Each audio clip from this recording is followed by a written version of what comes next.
Et elle avait raison. Mais lui, là, elle ne savait pas combien de temps que la petite fille était dans l'auto. Là. Lui, il pensait à 3 minutes, pas si pire, que tu rentres, puis je sors. C'est à peu près le même temps que je peux aller dans ma valise en arrière, puis laisser le petit là en avant, là, ou la petite.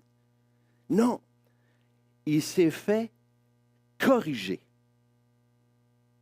Puis il a compris sa leçon.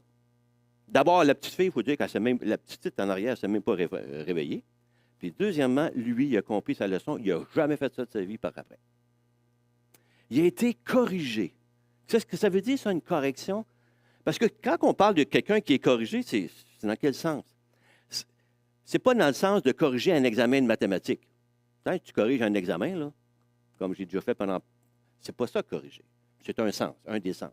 Ou dans le vieux français, corriger, c'est donner une punition à quelqu'un. Hein? Je vais te corriger. Non, c'est dans le sens astronomique. Corriger. Quelqu'un qui s'en va dans une trajectoire ou un objet, un mobile dans une trajectoire, puis là, il subit une correction de sa trajectoire pour s'en aller dans la bonne direction. Il a subi, il a vécu, ce monsieur-là, une correction. Il s'en allait peut-être dans la correction, pas dans la trajectoire de la négligence face à la petite fille. Ou dans la trajectoire d'une mauvaise habitude. Dans la trajectoire d'une imprudence, parce que c'est imprudent de laisser un enfant dans l'auto. Il s'est fait corriger. Il s'est fait dire, hey, c'est pas dans cette voie-là, c'est dans l'autre.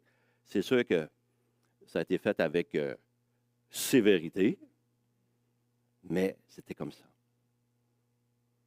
Ce matin, on va parler de correction. Correction dans l'Évangile, dans le Nouveau Testament. Et le texte qu'on va aller voir, c'est dans l'Épître aux Galates. Et l'Épître aux Galates, c'est une épître, entre autres, de correction, où justement le thème, c'est la correction que Paul adresse à ses lecteurs dans leur marche face à l'Évangile. Et concernant l'Évangile lui-même. Puis en particulier, le texte qu'on va regarder ce matin, c'est dans un épisode où Paul corrige Pierre.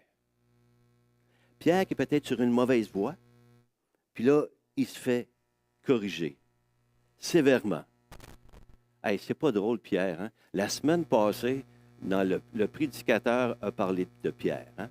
Pierre qui s'est encore enfargé. Pierre qui s'était planté. Tu sais, Pierre le zélé, là. On voit dans la parole de Dieu, il est zélé, il veut servir le Seigneur, mais il s'est fait corriger. Puis si on remarque combien de fois que Pierre s'est fait corriger, quand il s'est fait dire par le Seigneur, « Arrière de moi, Satan », dans Matthieu, hey, ça fait toute une correction quand tu te fais dire ça en pleine face, là, hein? Par le Seigneur. Quand il était sur le bord du lac, après avoir renié le Seigneur, puis retourné à la pêche, puis il se fait dire une correction, mais qui est un petit peu différente. Pierre, tu m'aimes-tu? Puis après avoir coupé l'oreille de Malchus, là, qui se fait dire par le Seigneur, on voit ça dans Matthieu, remets ton épée à sa place.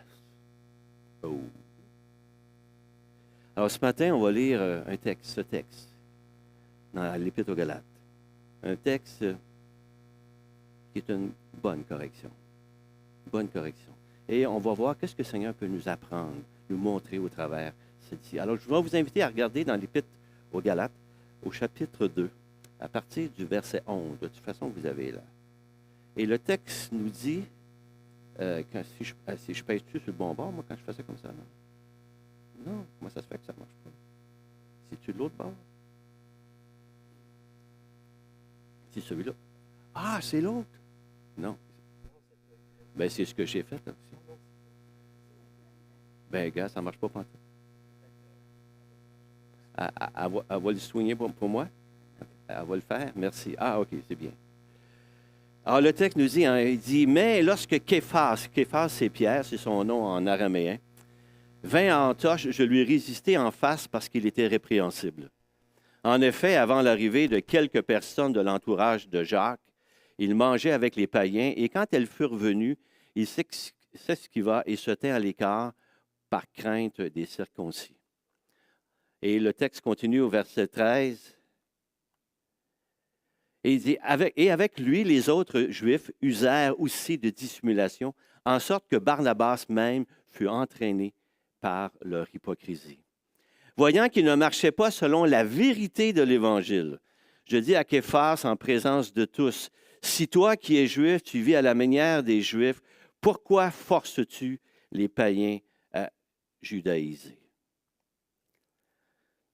Paul, si on remarque, il n'écrit pas la lettre à Pierre. Il rapporte plutôt un événement lors duquel il a confronté Pierre, puis il l'a placé dans ce message qu'il envoie aux Galates.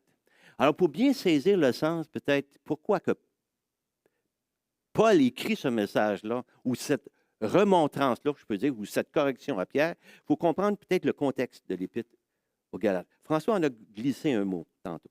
Cette lettre aux Galates a été adressée à des croyants d'un certain nombre d'églises en Galatie, où Paul a prêché l'Évangile. Et les gens se sont convertis. Les gens se sont tournés vers le Seigneur. Ce sont des vrais chrétiens. Mais après que Paul avait établi une église, puis qu'il était rendu maintenant dans une autre ville pour partager l'Évangile, là, il y a des faux enseignants qui arrivaient dans les nouvelles églises, puis qui disaient, l'Évangile que Paul enseigne, ou le message qu'il vous enseigne, il n'est pas vrai. Le salut, ça ne vient pas juste par la foi seulement en Jésus-Christ. Vous devez aussi suivre les traditions juives, les coutumes, les cérémonies, la circoncision. Sinon, vous n'êtes pas sauvés. Vous n'êtes pas des croyants. C'est comme je le disais, vous n'êtes pas des vrais croyants. Et en plus, ces enseignants-là prétendaient que Paul était un faux apôtre. Pourquoi? Parce que, ou un apôtre peut-être de seconde main ou de second ordre, pour eux, parce qu'il n'incluait pas les prescriptions de la loi dans le message de l'Évangile. Alors, donc, pour lui, même s'il était un juif, il dit, non, d'après moi, c'est pas un apôtre comme les autres, les 12. Hey, eux, vrais apôtres, message de l'Évangile, c'est eux qui... Oui, mais Paul surtout qu'il apportait l'Évangile aux païens, aux non-juifs, puis là, qu'il ne leur dit pas qu'il faut qu'ils deviennent pratiquement juifs pour être sauvés. C'est comme s'il le disait, il faut que tu enseignes la juiverie. Là. Tu sais, le fait de devenir juif, c'est un mot, je ne veux pas l'utiliser de façon péjorative, mais c'est ce que ça veut dire. Puis que finalement, c'est comme s'il le disait, vous manquez votre coup, les gars. Vous n'êtes pas sauvés. Pas ça. Là. Le point, c'est que le message de Paul, c'est par Jésus. Oui, seul. Mais eux, ils disaient, OK, on croit en Jésus, on est sauvés, mais un peu plus. Puis on le voit dans Acte 15, lorsqu'il y a eu cette controverse pour des gens qui disaient, si vous n'êtes pas circoncis, selon le rite de Moïse, vous ne pouvez être sauvés. Ça voulait dire, crois au Seigneur Jésus et sois circoncis pour être sauvé. Alors ça, c'est par exemple, c'est comme si on demandait aujourd'hui à un nouveau converti qui se convertit au christianisme, qui est un enfant de Dieu, sauvé, mais qui est non-juif, qu'il faudrait qu'il continue de suivre la cache-route. C'est quoi la cache-route? C'est le code alimentaire juif. Tu ne manges pas de porc. Tu ne manges pas la viande avec le lait. Tu n'utilises pas les mêmes ustensiles parce que sinon, tu vas contaminer, ça va être impur. Ou d'observer le sabbat. Ou de se faire circoncire. Sinon, tu n'es vraiment pas sauvé. Ouais, tu es peut-être sauvé un petit bout, là, mais pas sauvé. C'est ça que je voulais dire. Alors, Paul, il écrit aux Galates pour défendre le vrai évangile. Hey, eux, ils ont été contaminés, là. Puis là, il y en a qui sont tombés dans le faux évangile, parmi les Galates. Hey, Paul, pensez-y, là, Paul, c'est le seul parmi le monde païen qui prêche l'Évangile. Le Nouveau Testament n'existe pas dans ce temps-là. Le vrai Évangile, il y en a juste un, et c'est Paul et son équipe qui prêchent l'Évangile. Hey, c'est quand même grave. Il y a juste lui. Là. Évangile qui lui a été donné par Jésus-Christ, par révélation. On le voit au début de l'Épître aux Galates. Wow! Hey, la contamination qui arrive, là, c'est épouvantable. Lui, il a vu l'enjeu là, de ça. Puis il écrit aux Galates.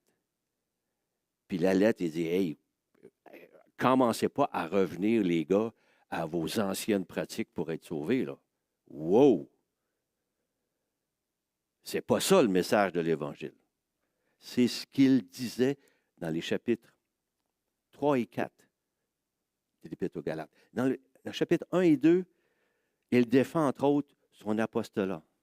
Parce que lui, là, il n'est pas considéré par ces gens-là, les faux enseignants, comme un vrai apôtre. Il a dit, en quelques mots, il dit, moi, je suis un apôtre, parce que Dieu m'a choisi, au début du chapitre 1, et parce que Christ m'a appelé. Je suis un véritable apôtre. J'ai été formé personnellement par le Christ pendant 3 ans. Dans un sens, il peut faire une comparaison avec les vrais apôtres, ce qu'eux pensent. 3 ans en Arabie. Je suis un apôtre parce que le message que je donne a été validé par Pierre, Jacques et Jean, qui sont reconnus comme des colonnes de l'Église chrétienne, l'Église évangélique. Moi, reconnu comme apôtre, mais pour les non-juifs, alors que Pierre est reconnu comme apôtre pour les juifs. Hey, il est en train de mettre ça. Il dit, écoute, croyez pas ce qu'ils sont en train de vous dire. Là. Moi, je suis un vrai apôtre, appelé par Christ. Puis en plus, il continue, au début de l'Épître, au Galates, il se dit, je me suis tenu debout devant les personnes qui auraient peut-être voulu faire circoncire Tite, qui est un grec, qui est un non-juif. Puis je me suis tenu debout face à la circoncision. Là, maintenant, il rencontre un événement où il s'est tenu debout face à la cacheroute, face à le code alimentaire juif, lorsqu'il parle à Pierre. Alors, au verset 11, on commence. Pierre, il est à Antioche.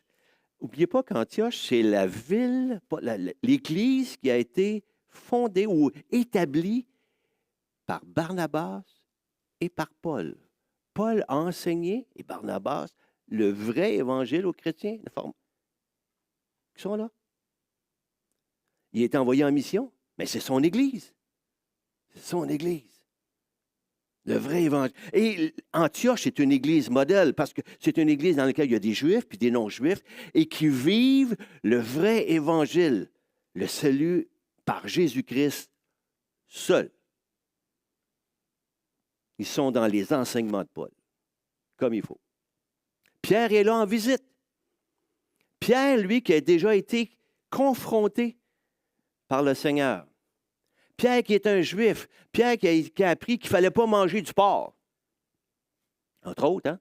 Mais qu'on regarde dans Actes,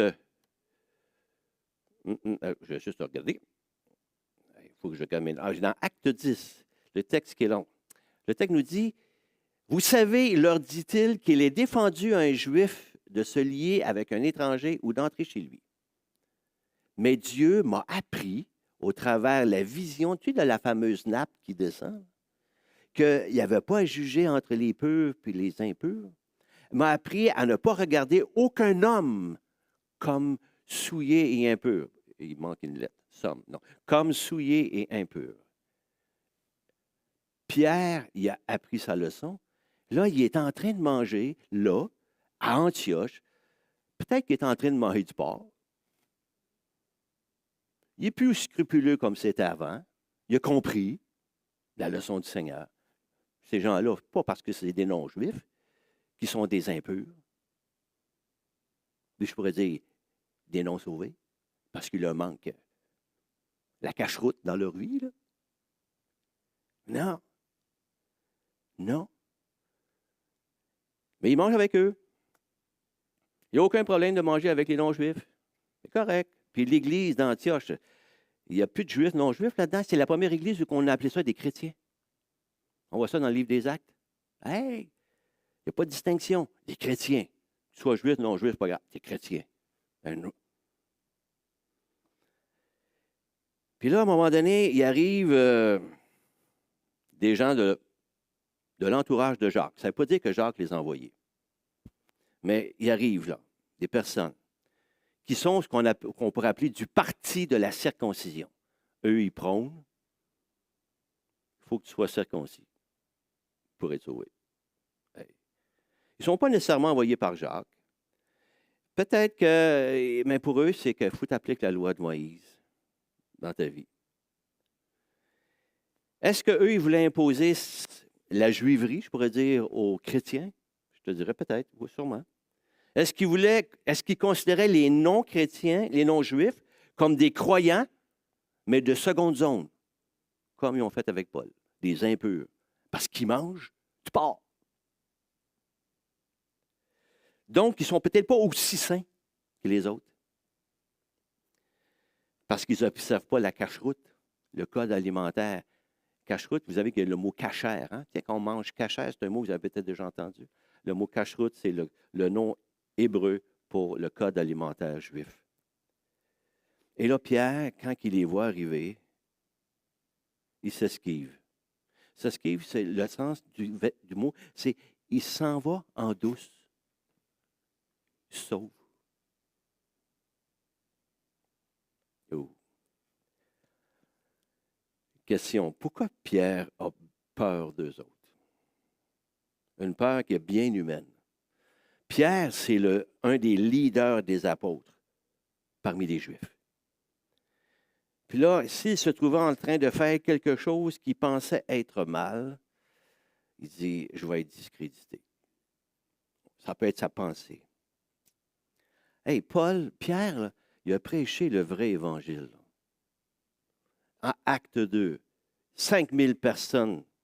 5000, c'est ça? 5000 personnes qui se convertissent. Il a prêché l'Évangile à une autre occasion. Il y a des gens qui se sont convertis.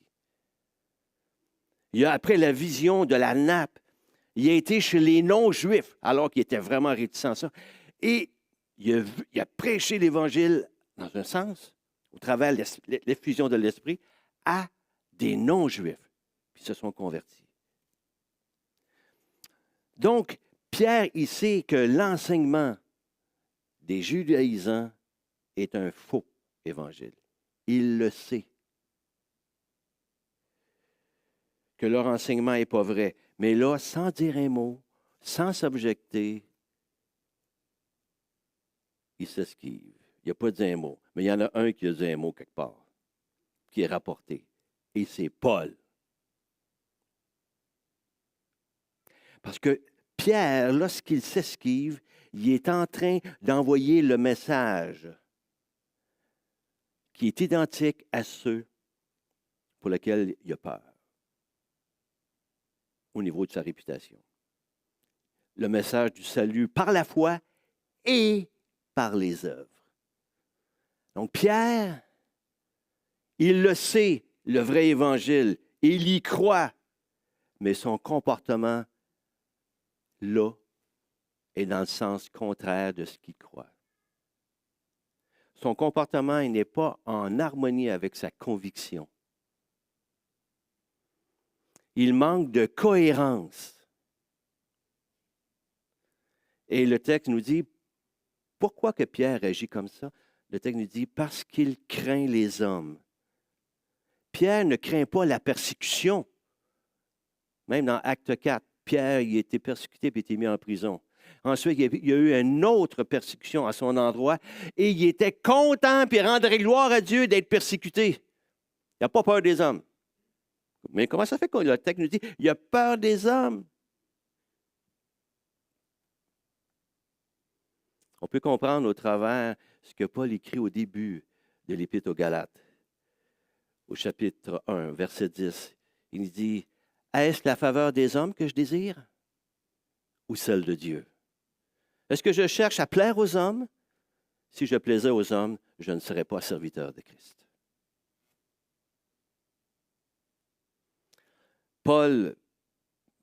Pierre craignait de perdre l'approbation des gens,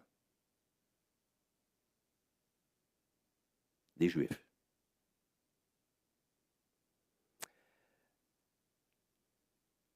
Ce n'est pas le message que je devais apporter ce matin.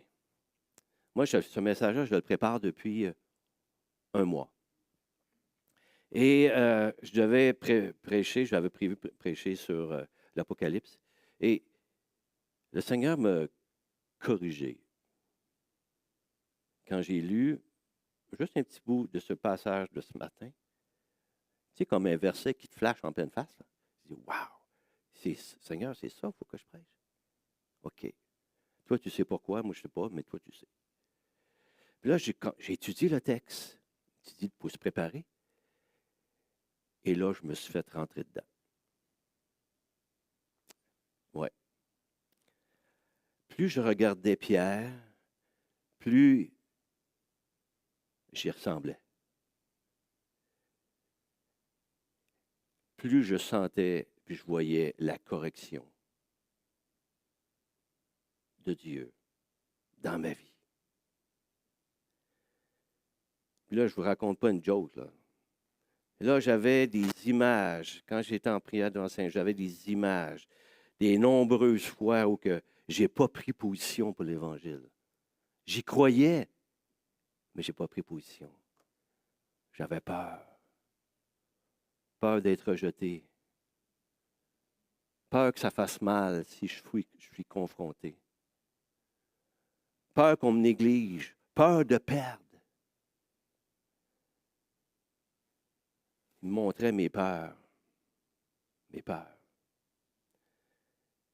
Et quand il y avait des sujets chauds concernant l'Évangile, à tel endroit avec beaucoup de gens qui n'étaient pas sauvés, je me fermais à la boîte parce que j'avais peur. Je savais le message de l'Évangile, mais j'avais peur.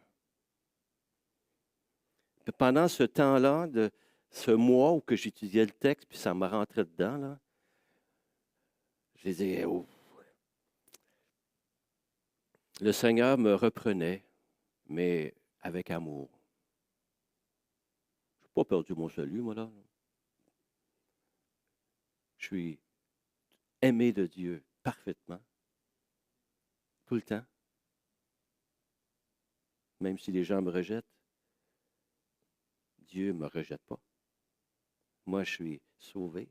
Je vais me retrouver pendant toute l'éternité avec le Seigneur. Que j'aie fait des gaffes en chemin ou pas. Alors que ce que j'ai fait, je confessais, je reconnaissais. Puis des fois, j'avais honte de ce que j'avais vécu.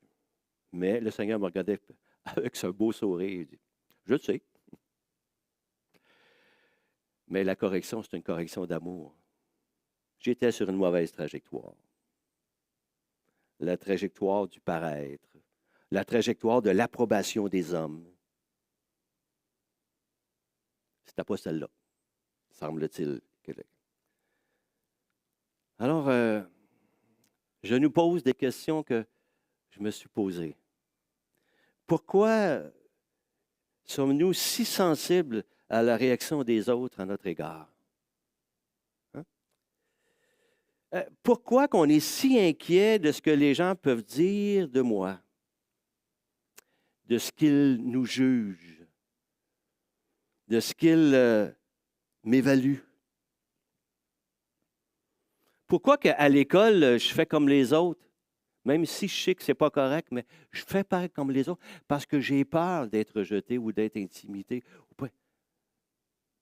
Puis des fois, je peux faire la même chose à mon emploi. Je me fonds comme les autres, mais je sais peut-être pas, je ne crois pas. Mais tu n'es pas cohérent. Tu as peur. Oui, oui, ça se peut. Pourquoi tu crains de ne pas être à la hauteur des attentes des autres? C'est comme si les autres, c'est la loi pour toi.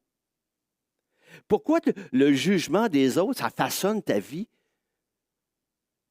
Hey, Jésus, là, ce que les autres pensaient de lui, là, no way.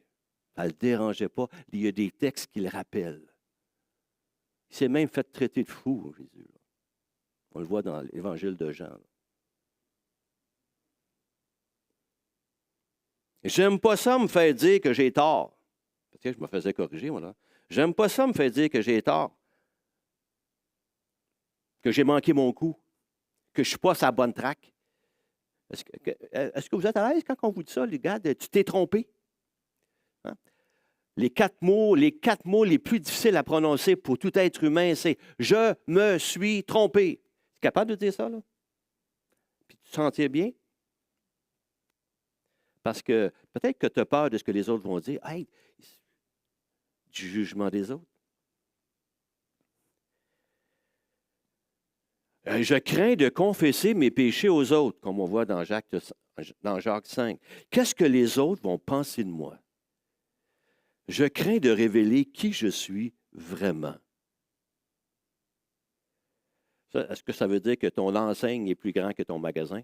Ça, c'est une expression que ma grand-mère sortait. Ton enseigne est bien plus grand que ton magasin. L'image que tu donnes est bien plus belle que ton magasin. C'est ça que ça veut dire quoi, là? C'est que ton image est belle, mais ça ressemble à ce qu'on appelle des pharisiens. Hein. Ton image est belle, là, mais dans le fond, en arrière, ça sent mauvais. Vous savez, les questions que je nous pose ce matin, je trouve ça très facile à nous les poser, parce que ce sont exactement celles que je me suis posées pendant un mois. Parce que ce sont les miennes que je vous partage. J'ai eu toute une correction, puis une belle correction. Tu sais, dans 2 Timothée au chapitre 3, verset 16, il est écrit que toute l'Écriture est inspirée de Dieu et utile pour enseigner, pour convaincre, pour corriger, pour instruire dans la justice, afin que l'homme de Dieu soit accompli et propre à toute bonne œuvre. Là, je ne vois pas l'heure. OK, c'est bon. Corriger. C'est la parole de Dieu qui me corrigeait. Quand je voyais Pierre, quand j'étudiais d'autres textes, je dis, hey, Normand, tu as manqué ton coup à plusieurs endroits. Là. Ça ne veut pas dire que je suis une faillite, mais j'ai manqué mon coup. Là. Je reconnaissais. Mais Dieu continue de m'aimer. Je ne suis pas disqualifié. Je suis toujours un enfant de Dieu, aimé par Jésus de façon inimaginable. Je suis aimé. Et quand on découvre, puis qu'on approfondit l'approbation qu'on a auprès de Jésus, en tout point, malgré tout, ça nous enlève tranquillement la peur des hommes. Wow! Je peux vous dire encore aujourd'hui que j'ai encore des peurs. J'ai encore des peurs. Mais que je suis en marche. Le Seigneur va continuer son œuvre. Je ne sais pas si ça vous ressemble, mais en tout cas, moi, c'est ce que j'ai vécu. Hey, au verset 13, Pierre, il n'a pas dit un mot. Avez-vous remarqué? Il s'est esquivé, puis il n'a pas dit un mot. Son comportement a même influencé puis entraîné d'autres. Et le mot que Paul utilise dans l'hypocrisie. Hey, Pierre aurait pu dire, il aurait pu rester là d'abord. C'est pas parce que les autres arrivent avec leur faux évangiles que moi, je vais m'ajuster à eux. Là. Non, il a gardé le silence. Un silence que Paul n'a pas gardé, lui. Lui, il a dit, wow, Pierre. Ça, c'est comme le silence d'Adam, là, dans le jardin d'Éden. Tous les deux savaient qu'il ne fallait pas manger de l'arbre. Lorsque Ève a été, pas manger de l'arbre, manger du fruit de l'arbre. Lorsque Ève a été prendre le fruit, Adam n'a pas dit un mot. Il savait, lui, puis elle aussi, qu'il y avait ce commandement de ne pas manger de l'arbre. Il n'a pas dit un mot.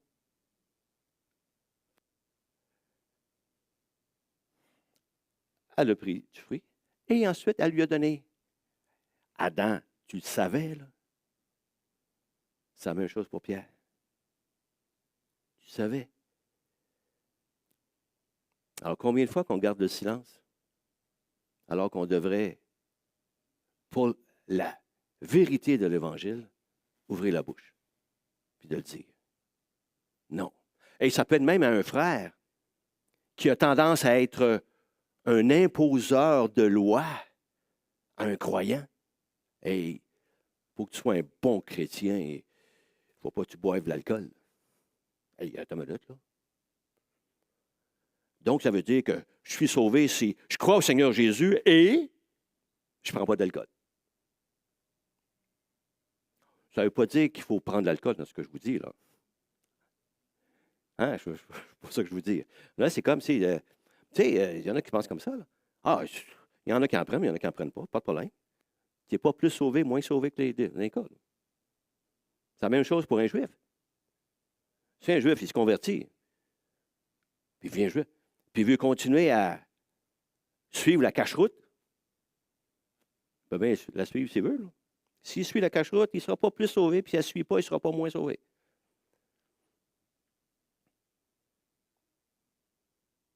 La correction, c'est extraordinaire.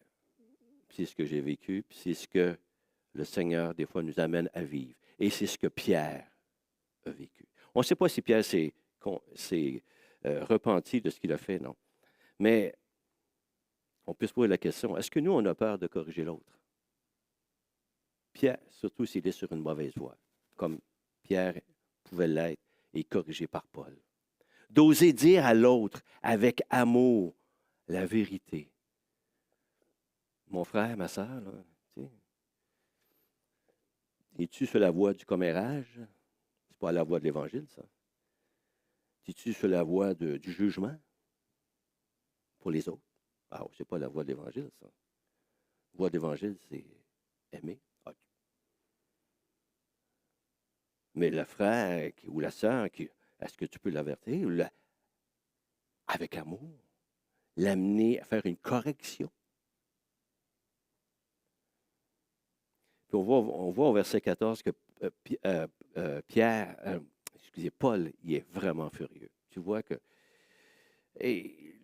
Imagine, là, il y a des chrétiens qui sont là et qui voient Paul en train de dire à Pierre la vérité concernant l'Évangile. Hey, tous les chrétiens qui sont là, ils se connaissent le vrai Évangile, qu'ils soient juifs ou non juifs. Puis Pierre également. Et Barnabas aussi, il savait ce que c'était. Les autres Juifs également. Et ils ont suivi, se sont esquivés pareil comme Pierre. Le comportement, c'est comme une pression morale sur les non-juifs qui étaient là, les chrétiens non-juifs.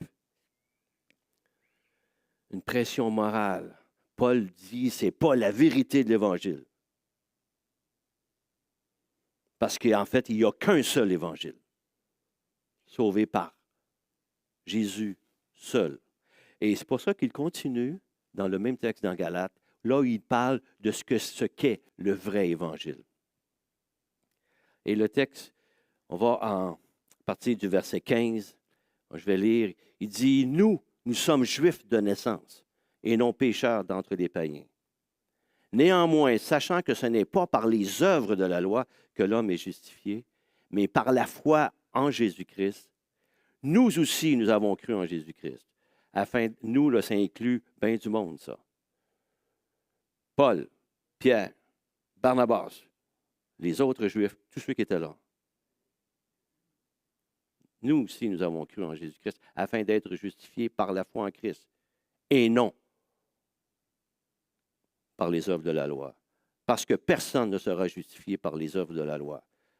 C'est ce que les Juifs croyaient. Moi, si je suis performe, si j'obéis à la loi, c'est sûr que je vais être sauvé. Hey, c'est ça.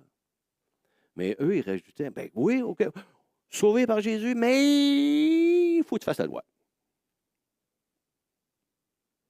Paul continue au verset 20, il dit, j'ai été crucifié avec Christ. Et ce n'est plus moi qui vis, c'est Christ qui vit en moi.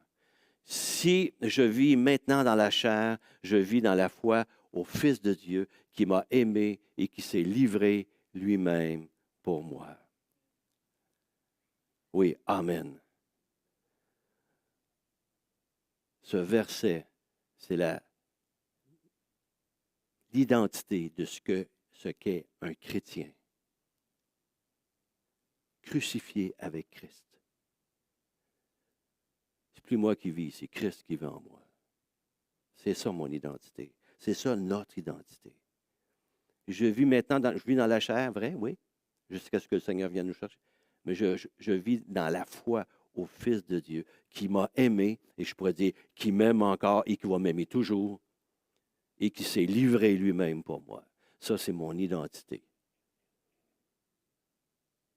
Ce n'est pas ma façade. Ça, c'est mon identité. C'est notre identité. C'est ce que Paul est en train de dire aux Galates. Alors, c'est quoi le vrai évangile? C'est ça. Il dit, nous sommes, je peux juste résumer rapidement qu'est-ce qu'il a dit dans tous ces versets-là. Il dit, nous sommes justifiés, on dit déclarés justes, non coupables devant Dieu par la foi en Jésus-Christ, par son œuvre à la croix, par sa mort, sa résurrection. Nos péchés ont été payés. Plus de condamnation. Et ça n'a pas été fait par les œuvres de la loi, ni par l'observance de la loi, ni par la cache-route, ni par la circoncision. En fait, avec tout ce que la loi demande. Le salut, c'est par la foi en Jésus seul. Paul est en train de leur rappeler l'évangile que leur enseigné dans les Galates. Ils ont été contaminés par les autres. Il est en train de leur dire seul. Et il est en beau siffleux, là, Paul. On voit dans le ton de la lettre. Je parle avec la même intensité que Paul devrait parler aux Galates. Hey! C'est pas ça, le vrai évangile. Ça ne veut pas dire qu'il ne les aime pas. Ben non, tout à fait. La lettre le dit qu'il les aime. Vous êtes sur une mauvaise voie. Je suis en train de faire une correction. Nous sommes justifiés, purs aux yeux de Dieu. Par exemple, si comme croyant, tu manges du porc et que tu... Là, il se met dans le raisonnement des judaïsants, c'est que tu te mets donc, si je pense comme eux, ben moi, je mange du porc, ben ça veut dire que je deviens, selon le raisonnement, comme un non-croyant, un impur. Donc, ça veut dire que le Christ, il m'a libéré pour que je devienne impur. Paul, il dit, no way. Le mot loin de là, ça veut dire, il n'y en est pas question. Pas ça. Pas ça, l'Évangile. En québécois, ça dirait pas pantoute.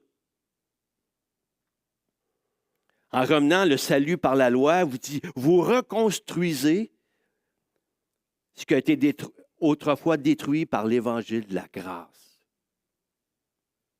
Tu es en train de revenir en arrière. C'est inutile, c'est vain. C'est Paul qui parle. Ma vie n'est plus définie par la loi. Ma vie est définie par ma relation en Jésus-Christ. Et c'est le verset qu'on va relire. Verset 20 de la diapositive. Parce que j'ai été crucifié avec Christ. C'est ça qui me définit. Si je vis, ce n'est plus moi qui vis, c'est Christ qui vit en moi. Si maintenant je vis dans la chair, je vis dans la foi au Fils de Dieu qui m'a aimé, qui s'est livré lui-même pour moi. Est-ce que vous voyez la loi dans le texte? Non. Il n'y a pas de loi. Il n'y en a plus. Et il raconte par la suite dans l'Épître aux Galates le rôle de la loi. Mais aujourd'hui, ce matin, ce n'est pas ce qu'on regarde. C'est notre identité. On n'est pas défini par ce que l'on fait. On est défini par ce que nous sommes, des croyants, sauvés par grâce, par Jésus-Christ, seul.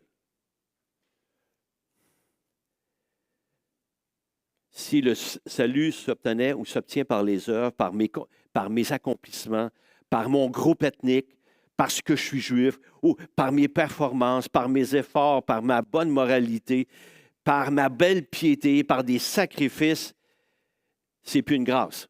Parce qu'une grâce, c'est un cadeau. Puis tu n'as rien fait pour le mériter. Ça a été donné. Puis quand on te présente un cadeau, tu ne sors pas 5 piastres pour le payer. C'est un cadeau. Puis tu le prends. Ben non, écoute, il faut que je fasse... Non, prends-le. Crois-y. Prends le cadeau. L'Évangile, ce n'est pas Jésus et la circoncision. Jésus et l'obéissance parfaite de la loi. Jésus et la cache-route. Ou Jésus et devenir juif. Non. Vous savez que comme être humain, là, il y a une tendance forte dans notre... c'est très fort en nous. Cette tendance charnelle de penser qu'il faut que le salut est quelque chose qui doit être le fruit de mes propres réalisations. Ça se peut-tu? C'est dur de dire, on va recevoir le cadeau tel quel, puis c'est comme ça. Et je peux-tu en faire un petit bout, là, pour me sentir bien, par orgueil? J'ai peut-être gagné un petit quelque chose, moi, là. Tu n'as rien fait. Tu n'as rien fait. Je vous raconte une histoire vraie. C'est passé il y a plusieurs siècles en Angleterre, à l'époque de Cromwell, qui était le général de l'armée anglaise. Il y a un soldat qui a déserté, il s'est fait prendre, puis la sanction, tu es condamné à mort. Et ça se fait aujourd'hui. Mais le soldat, il est fiancé avec une jeune fille. Il est en amour avec elle, puis elle aussi. Pour lui, c'est ce qu'il y a de plus dramatique. Il est condamné à mort. Mais dans leur façon de faire, c'est que toute l'estrade est placée là, pour que l'exécution se fasse, mais il fallait que le couvre-feu soit déclaré. Puis dès que le couvre-feu se déclare, et il était déclaré en sonnant une cloche. Puis à la 12e son de cloche,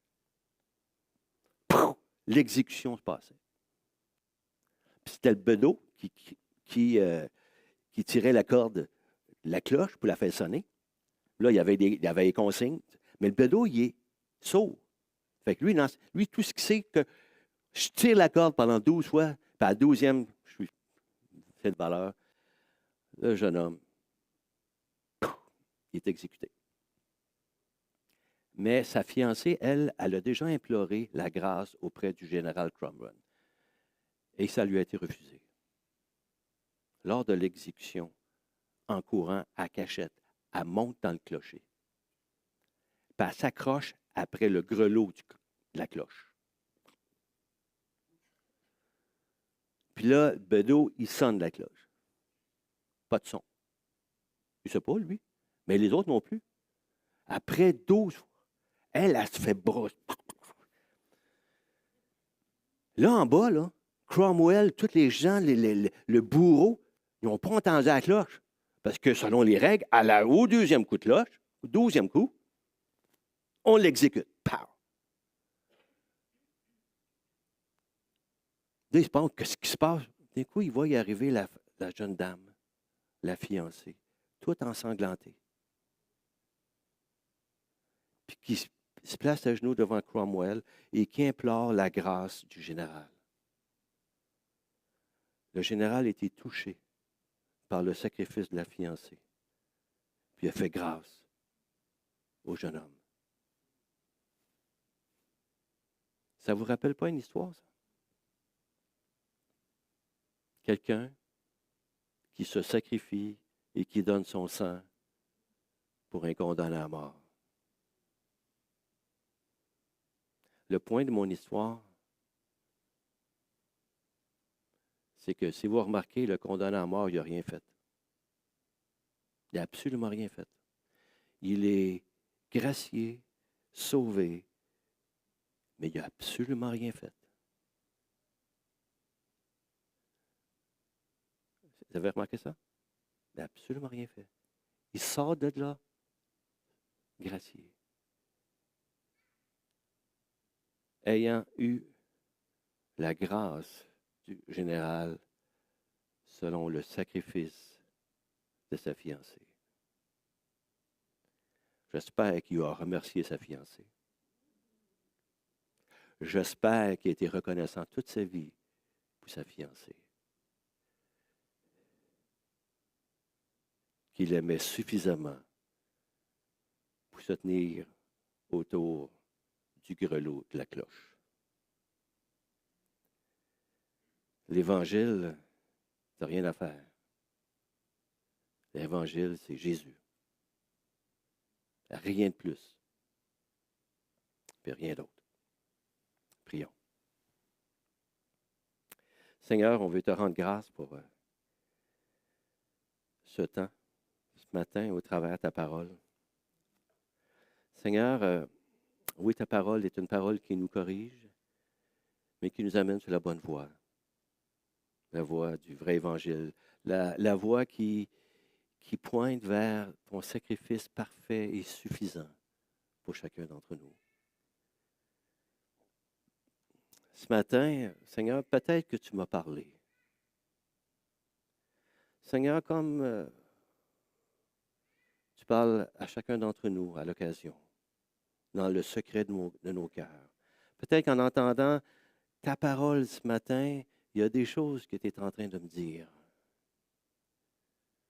Seigneur, fais que je puisse être à l'écoute, à recevoir, à comprendre, peut-être à confesser. Seigneur, dirige-moi, dirige-nous.